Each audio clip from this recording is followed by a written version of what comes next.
내가 아는 건 다 얘기했어. 증거는 그 노트북 안에 담겨 있어.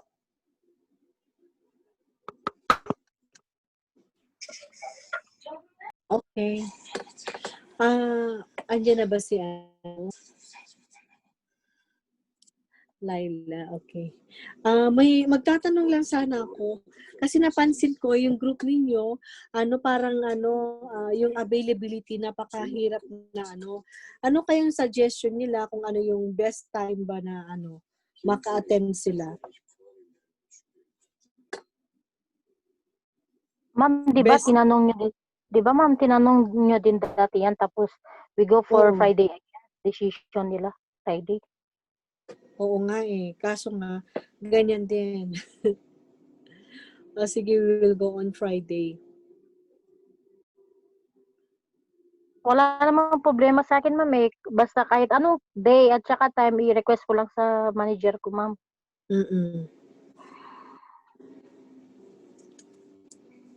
Kasi parang ang nangyayari niyan, yung timing natin, na babawasan yung so saka yung, ma'am, pangit din yung magklase ng dalawa lang.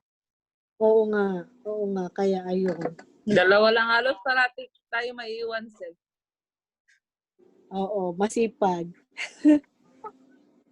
Andyan sila tapos mamaya nawala. Sinipot nung ma'am. Hindi niya ako sinipot nung pumunta sa sa school. Siya nagsabi sa akin, mag-off ka, punta tayo, punta. Tapos nung nag-off na ako, hindi siya pumunta.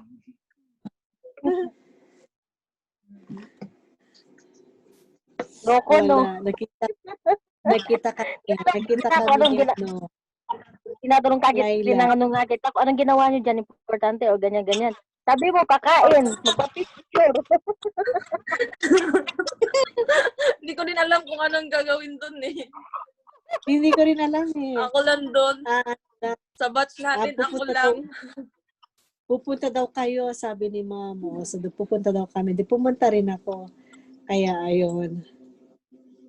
Next time ulit, anyway, ma'am. Tuloy. Ha? Next time. Sige, okay. Anyway, ituloy na natin.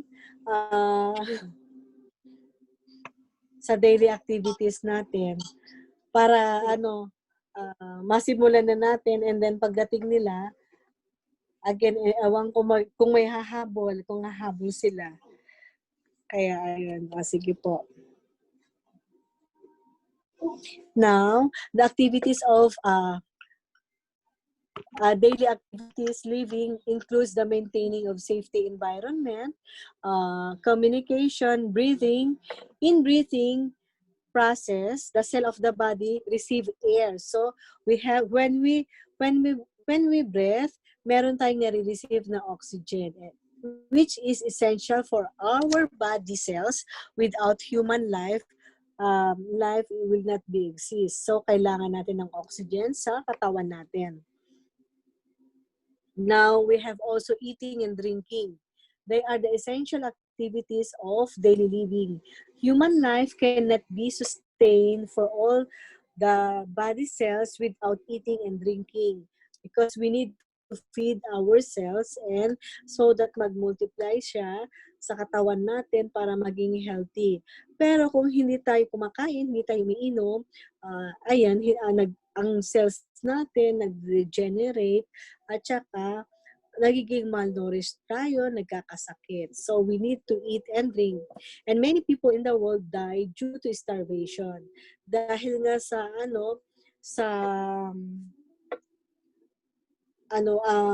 walang makain at saka hirap ng buhay, namamatay na lang sila due to starvation dahil wala silang makain. And we need also to eliminate, meaning to say, we need to take a bath, we take urinary and fecal. So it's like eating and drinking. It is necessary for the integral activity of everyday life. We have to eliminate with regardless as high as private activity. Kasi pag hindi tayo naligo, tayo ay magkakasakit. Ganun din pag hindi tayo umihi, nagpipigil tayo ng ihi natin, ang mangyayari niyan, magkakasakit tayo sa bato. And ganun din pag hindi tayo tumae. Once na hindi tayo tumae regularly, it can cause also cancer for that one because that is a waste already, and when you are not able na i-release yan, nagkakaroon tayo ng systemic poison sa katawan natin. Lalo na po kung hindi ka inaabot ka ng ilang weeks na tumae, ganun. And even it can cause stool impactation. Hindi siya lumalabas hanggang napupuna na sa mga intestine mo, andun na siya naka-impact yung feces mo. And then also personal cleansing and dressing. Ito yung activities natin, include ng washing, bathing, care of hair, nails, teeth, mouth, and clothing. Oo. Kailangan natin mag-brush ng teeth natin, mag-wash ng katawan natin, ng damit natin, suklayan ng damit natin, ang buhok natin, ang nails, we have to cut it, brush our teeth, clean our mouth. We have to gargle also because when you gargle, nag-eliminate yan ng mga virus o kaya bacteria sa mouth natin. So, para maiwasan natin ang magkaroon ng sore throat also. And we have to change our clothing. Para yung odor natin, hindi lang yung maligo, at least maganda tayong tingnan. And control body temperature. Regulation of body temperature is essential for different biological process. Kailangan we have a normal body temperature which is less than 37 degrees Celsius. People may have to avoid hazard and discomfort of heat, and it could heat and cold. We vary for amount of clothing, regulating the amount of physical activities na ginagawa natin. So, ito yung mga daily activities na ginagawa natin. Also, we can do this one for our patient. We need them to eat, encourage them to eliminate personal cleansing and dressing, controlling body temperatures of our patient. We need to mobilize also. Mobilizing include the movement produced by a group or a large muscle. Like for example, a facial expression, yung mga gesture natin, how we move.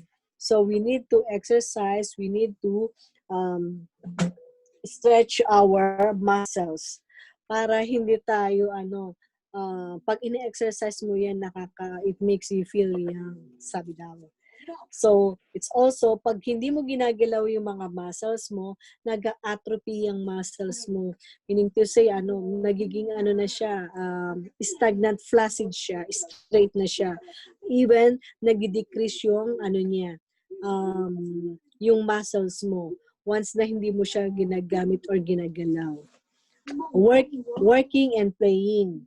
Working and playing are very important for physical and mental health. So we need to work and we need to play.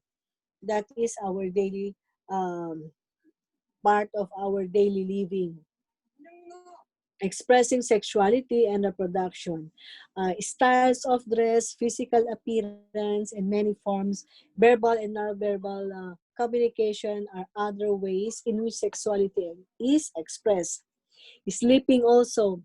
Sleeping is essential, healthy living for our body. Our body process does not stop during sleep. So, doon tayo nagre-recharge pag natutulog tayo. So, we need at least 8 hours a day na makapag-rest yung katawan natin. All individuals have a period of activity and sleep. So, sleep is doon yung mga cells natin nagre-regenerate para pagising natin, meron na naman tayong energy to work for the whole day. Spirituality. Spirituality may include religion, our belief. It is also religion is often characterized by a set of forms of worship and a code of conduct. Actually, if we have this belief, because there are so many types of religion or belief that we are following. So it's up to you, or it's up for the patient, but we have to respect our each individual belief. And dying. Dying is also include the activities of living. It is a final act of living. So this is a daily part of our living. So, when you wake up, ganun lang ang process niya. When we die, it is also part of our daily living. And it is a final act of living when you die gracefully, or you die with so many, ano pangalan nito, sasama ng loob, or it depends kung paano ba yung way na namatay yung patient natin or for us.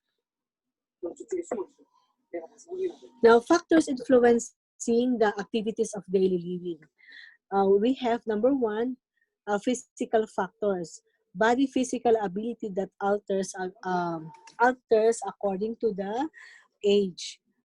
Actually, pag nagkakaedad na tayo, yun ay nagre-reduce na yung physical ability natin. So, ayun ay importante pag nagkaedad ka na, medyo limited na yung mga activities na ginagawa natin. The physical factor of the body has an important influence of individual activities of living throughout life. Like for example, your cardiopulmonary system with ADL of breathing. Dapat ma-exercise natin yung daily breathing, musculoskeletal system, to immobilize, at least may mga walk ka, nag-steps ka, ganun. At least it may influence our daily activities. We have to exercise for that one. Ang psychological factors, which is the intellectual aspect, emotional aspect, social and cultural factors, environmental factors. There are so many things or factors affecting the psychological factors. It depends how you think as a person, how you react, kung gaano ka ka-emotional, and even your socio-cultural status of life and your environment. Yun yung mga factors that will affect the ADL.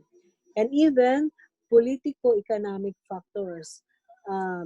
The activity of daily living, it is by its norm, especially if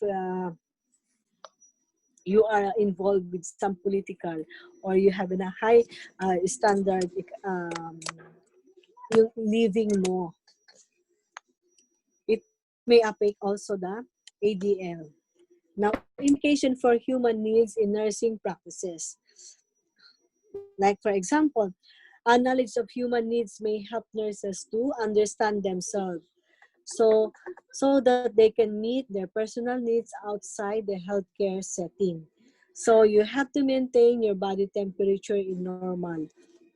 So you have to understand yourself so that you could meet, wala kang illness, hindi ka nagkakasakit. You have to understand that you are a caregiver, and you are ikaw ang nagbibigay ng care sa mga patients natin, so you have to take care for yourself. Maintain a good body temperature. You have to set priorities and giving care. Like for example, you, even though na nagtatrabaho ka, you are a caregiver, you still have a time to work, a time to play. That will assume your na magiging priorities mo during that critical illness. A better understanding of patient behavior so that they could respond therapeutical rather than emotional. Example, patient is putting his signal light to repeat and convey message, a need of safety. So, pag meron na parang ng pasyente natin, like for example, nagko-convey siya ng signal, message na kailangan niya ng safety, kailangan mo siyang tulungan, we'll able to do it because we have a better understanding of patient behavior. We can read only how they act, how they move, and how they look us. Madali nating intindihin. And it relieves also the stress of a patient. Helping a patient to meet his unmet needs of love and affection will be a great help for them because, our patient they are the elderly also, and they are the sick person who really needs yung attention and even care. And if you were there, you could help the patient to meet their needs. You were there to listen and even to encourage them. So it is really a great help for the patient. And these patient elderly they are the very sensitive person. Once na makapagsalita ka ng hindi maganda, umiiyak na ang mga yan, masyado silang sensitive, and even they are also lonely because mostly if they are in the hospital, they are sick, or even at home, malungkot din sila kasi parati na silang napag-iiwanan. Yung family nila, they have their own life already, and then binibisita na lang sila. So, the patient is really lonely sila. So, we have to help our patient to meet their unmet needs of love and affection. So, parang tayo ang parati nilang kasama. So, we have to relieve the stress of the patient. And to get use of all ages in all healthcare setting, both health and illness, it is approach for holistic nursing care. So, dapat ang approach natin ay holistic care. Hindi yung ang approach natin ay tayo pa ay masyadong bossy. So, dapat tayo ang approach natin sa patient natin, yung talagang therapeutic tayo sa kanila. Hindi yung tayo ang magiging pabigat din sa kanila. And help the patient to develop and grow. The nurse can help the patient to move toward for self-actualization by helping them to find the meaning of their illness experience. So we have to let our patient to understand their situation that or their illness experience, and you could also help them to develop and grow more. We have to live themselves and move forward for self-actualization. Kadalasan yung mga patient na inaalagaan natin, andun na sila sa peak sa career nila, or most also yung mga mga retirees na, which is napaglipasan na ng panahon. So we have to help them also. They have nasa kanila na ng lahat, pero actually there is something na kulang sa kanila na hinahanap nila, which is hindi mabili ng pera. So ayun na lang ang natin, we have to help them, our patient. Kaya may mga kakilala ako na caregiver din sila sa US when they have a good relationship with the patient. Nung pinamanahan pa siya yung kayamanan niya.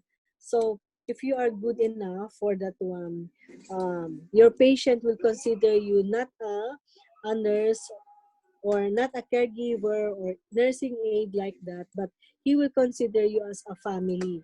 So, more than that, may mga gift kang ibibigay sa iyo. And also, not only for that one, kung yung mga family members din nila, pag nakita nila na you really do your part, you're taking care for their father, mother, or their children, talagang they will appreciate you. You have to provide a framework to be applied in the nursing process for individual and for the family level. Dapat meron tayong framework o kaya may mga target ka na dapat ma-accomplish mo yung mga care for your patient, for individual and even for the family level. Now, natapos na natin yung actually yung ADL natin, ito yung taking good care for our patient, yung daily activities nila. And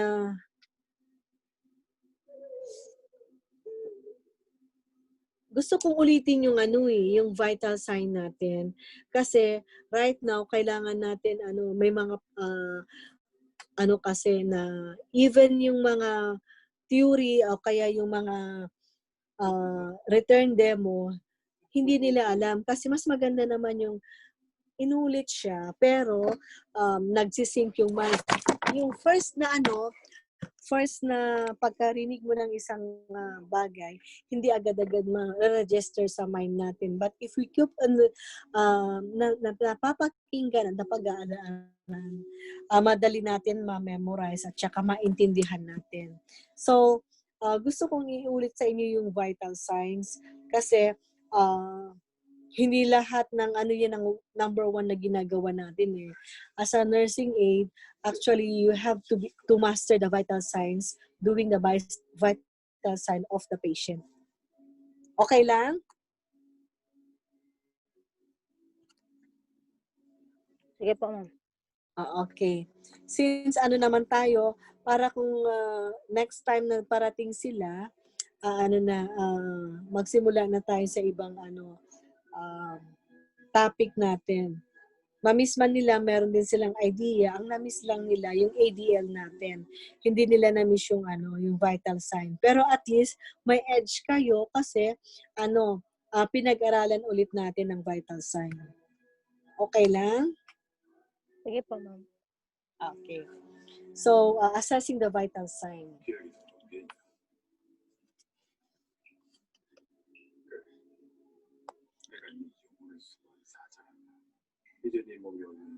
Pag sinabing vital signs, assessing vital sign are the cardinal sign routine for medical procedure. Ito, it determines the internal function of your body. Once na something missing or something wrong with your vital sign, it indicates na hindi ka well, hindi ka magaling, may sakit ka. So, the vital sign composes of the following, which is the body temperature, the pulse, respiration, and the blood pressure.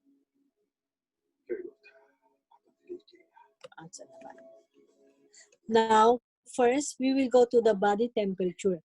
Body temperature is a balance between the internal and external environment of the body. So, it is a balance between the heart produced by the body and heat loss from the body. So, ito yung heat that was produced in your body and the heat loss from your body. It measures the heat unit called degrees. Meron tayong sinasabi na Celsius, meron din tayong sinasabi na Fahrenheit degree. So, ito yung unit of measurement sa temperature. Now, the two types of body temperature, which is the core temperature and the surface temperature. Yung core temperature is a temperature of a deep tissue of the body, such as yung cranium, thorax, abdominal cavity, and pelvic cavity. It remains relatively constant yan. Usually, it's 37 degrees Celsius or 97 Fahrenheit. An accurate measurement is usually done by using pulmonary catheter. No, so ayun yung core temperature. It's usually a deep tissue of the body na like for example, cranium, thorax, abdominal cavity, and pelvic cavity. Ito yung relatively na constant yung niya. Measurement niya. And the other thing is surface temperature, the temperature of the skin, the subcutaneous tissue, and fat. It is constantly rises and fall in relation of the environment. Ito hindi siya constant. Once na ma-expose ka sa mainit, medyo mataas yung yung body temperature mo. But once na ka rin sa malamig, masyado mababa din yung temperature mo. It's a fluctuating body temperature. It varies from 20 degrees Celsius, which is 68 Fahrenheit, to 40 degrees Celsius or 104 Fahrenheit. So, ang difference niyan, yung core temperature, ito nakukuha sa deep tissue of the body. Yung surface temperature naman, nakakuha sa skin or subcutaneous tissue and fats of our body.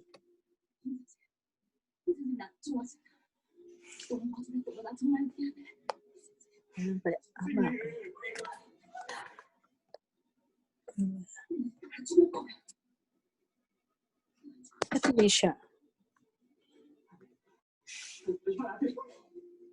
Now, there are sites commonly used in taking body temperature. We have the oral, which is usually common na kinukuhanan ng body temperature natin. It is taken by mouth. Axilla naman, most commonly used for infants and children. Ito, kinukuhanan ka sa may kilikili, which is the axilla. And then, also for rectal, yung rectal, this is the second choice. When oral body temperature, axilla temperature is not available, we could do rectal body temperature. Lalo na kung yung pasyente natin ay sumusuka, we could not take the patient orally. Kasi once sa sumuka ka, may differences na at saka hindi accurate yung nakuha mo kasi sumusuka yung pasyente, baka malunok pa niya yung nilagay mo yung thermometer sa bibig niya. And even also yung axilla sa kilikili.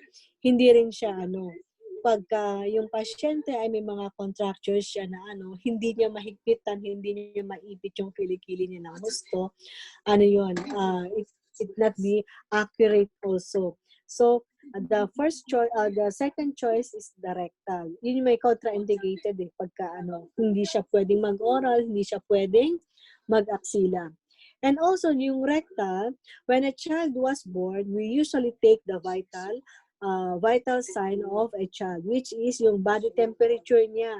The first, when infant was delivered, ang ginagawa natin ay we are taking the vital sign through rectal. Why? We will take by rectal kasi there are some child that wala silang butas sa anus nila.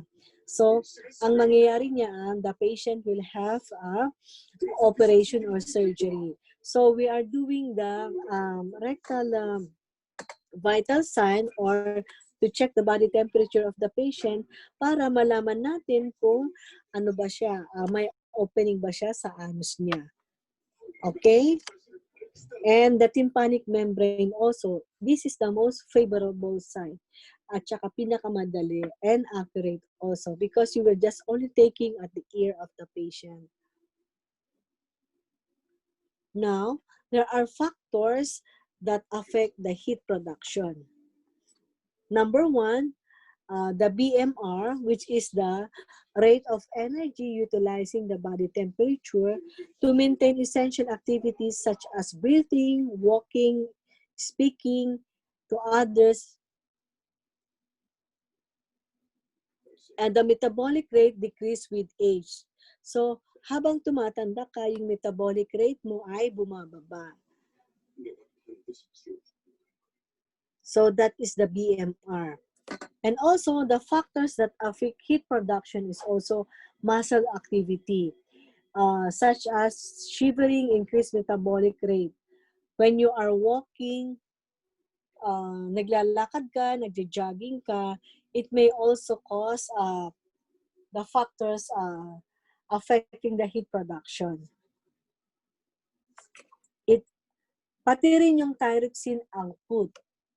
If increase in thyroxine hormone, it will also increase the rate of cellular metabolism throughout the body. Now, this is called the chemical thermogenesis.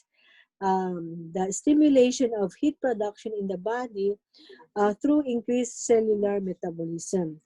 Pag mataas yung thyroxine output natin, tumataas din yung heat production sa katawan natin.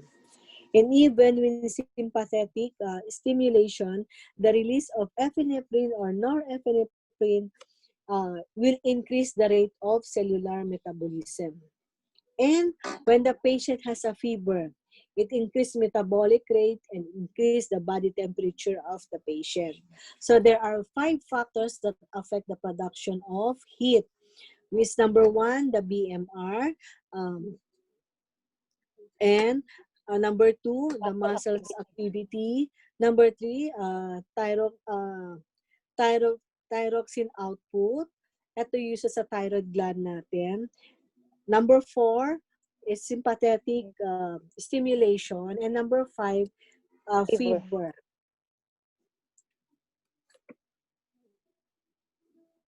Now, heat loss. We are experiencing heat loss. Number 1, through radiation, the transfer of heat from the surface of one object to the surface to another without contact between 2 objects. Yun yung radiation. We have also conduction, the transfer of heat from one molecule to another. Like for example, when your body is immersed to ice water, di ba? Ang nangyayari niyan ay lumalamig ka na. Once na mainit ka, in-immerse mo yung katawan mo sa malamig ice water, na bumababa yung body temperature natin. It also convection, it is the heat transfer from the air currents. And evaporation, it is a continuous evaporation of moisture from respiratory to the mucus of the mouth as well as from the skin. Ito yung mga kung bakit tayo nag-heat loss. It's because of the radiation. It is because of the conduction, convection, and evaporation. Ito wala. Ayun. Now, for the regulation of body temperature, a system regulates the body temperature. Sensors of the skin and in the core, nire-regulate niya. Integratory for hypothalamus. Yung hypothalamus natin, it's also regulate the body temperature because our hypothalamus is the one who is dictating if you do something, kunwari, may lagnat ako.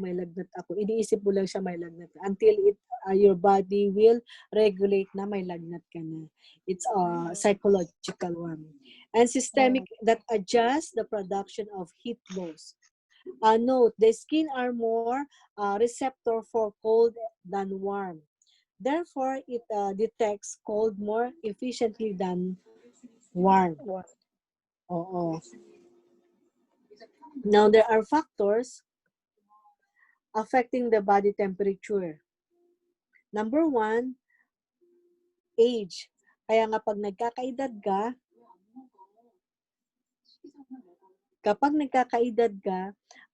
lahat ay puro decreasing na.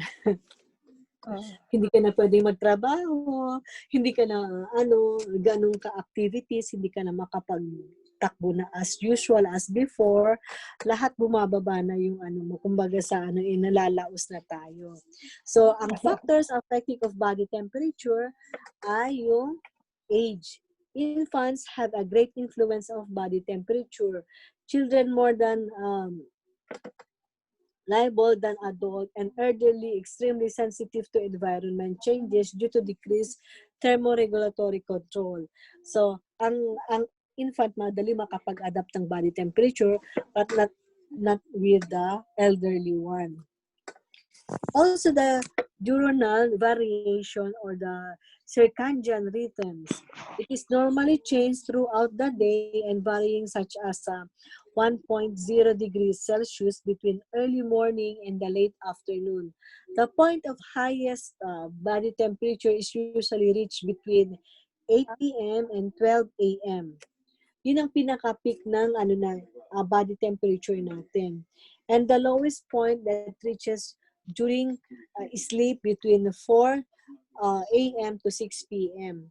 So, ang katawan natin ay ang pinaka-peak ng body temperature natin at the at the time of 8 p.m. to 12 a.m. And kung natulog na tayo when we are sleeping, pag nagiging lowest lang siya kung talagang rest ka na at 4 o'clock to 6 p.m. And also, exercise hormones. Usually, ang hormones ng babae ay fluctuating na than men because of the progesterone secretion in women and rises the body temperature. And another thing that affecting the body temperature is the stress. Epinephrine or norepinephrine increase the metabolic activity and heat production. So, ito yung nag-affect ng body temperature natin. Now, pag-usapan natin about the alteration of our body temperature. Pag ang pasyente natin ay may lagnat, ang tawag natin sa kanila ay febrile. Ang medical term sa hospital, yung pasyente? Pag sinabing febrile, ibig sabihin may lagnat siya. Pag afebrile, walang lagnat yung pasyente. Yan ang medical term. Yun ang medical term ng ng patient natin. Yung pyrexia naman, ito yung refer for the hindi ko makita yung masyadong yung anyway, ito na lang. Yung normal pyrexia ata. Hyperexia yung Hindi ko mabasa. Hyperexia, okay. Hyperexia.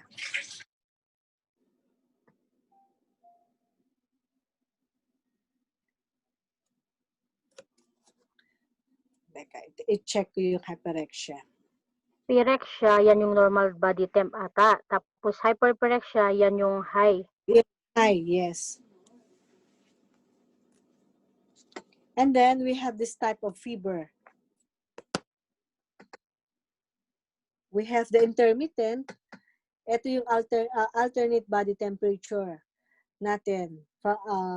And remittent, ito yung wide range of temperature, yung nagpa-fluctuate siya. And relapsing is a wide range of temperature fluctuation. And constant, which is the continuous also. Hypothermia naman, ang decrease in core temperature below low limit of normal. Ibig sabihin, ito yung pinakamababa na below normal na siya ng body temperature natin. Isin 8, yung normal body temperature natin is 36. Pero pag mas mababa pa siya, hypothermia na siya. Ano ba yan? Hindi ko siya. Ayun. Now, there are different instruments for taking or for measuring the body temperature of a patient. We have the mercury glass. I don't know if it's still available yung mercury in glass natin. Ito yung pinaka-manual. Yung oral temperature, having a long cylinder tip. And yung rectal naman, short yung thermometer niya, which is short and rounded